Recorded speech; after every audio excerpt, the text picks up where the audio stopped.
Hello तपाईहरुलाई एउटा सानो मेरोबाट सानो छोटो एउटा जानकारी। यहाँ चाहिँ एउटा यस्तो खालको सिस्टम छ कि तपाईहरुको यहाँनिर टक्क किनार हेर्नुस् न, फेरि अब दिउँसो यता नालीहरू आएर त्यो जग्गाहरू तपाईको यो कम्पाउन्डहरू जति नै यस्तो कम्पाउन्डहरू छ यहाँ टक्क सबै बढाल्छ हो।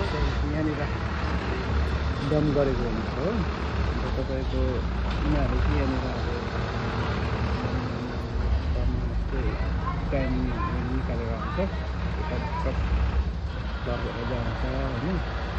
यो खालको सिस्टम चाहिँ हाम्रो माथि सिक्किमतिर पनि भइदिएको भए चाहिँ हुन त हाम्रो माथि सिक्किममा पनि हुन्छ, तर अब सिक्किममा त अब त्यस्तो कसै चाहिँ म चाहिँ लागेन कि, तर यहाँको त्यो सिस्टम चाहिँ म राम्रो लाग्यो।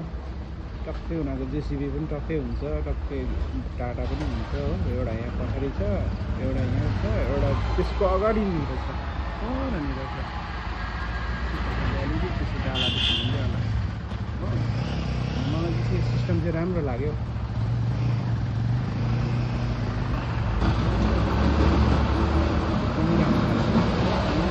सिस्टम गर्ने है, तपाईँहरूले यसो कमेन्ट राखिदिनुहोस् है। हामी सिक्किमतिर पनि यस्तै हुनु कति राम्रो हुन्छ होला होइन। उनीहरूको अरू बेला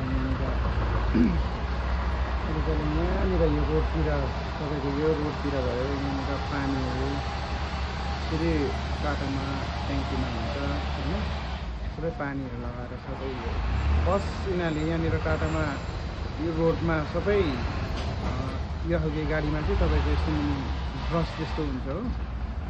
त्यो पहिला सबै क्लिन गर्छ यो रोडको साइडको, त्यहाँदेखिको सेकेन्डमा तपाईँको फेरि अर्को टाटा आएर सबै पानीहरू सबै रोडहरू सबै रोड भयो। अन्त यो साइडको यो जति पनि यो ग्रासहरू देख्नु हुँदैछ यहाँतिर सबै पानी लगाएर चाहिँ एकदम फ्रेस बनाइन्छ भनौँ न।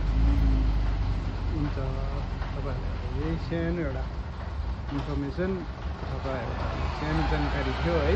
तपाईँले मेरो यो भिडियो मन पर्यो भने सेयर गरिदिनुहोस् है, लाइक गरिदिनुहोस्, तपाईँहरूको कमेन्ट मिठो राखिदिनुहोस्। ओके।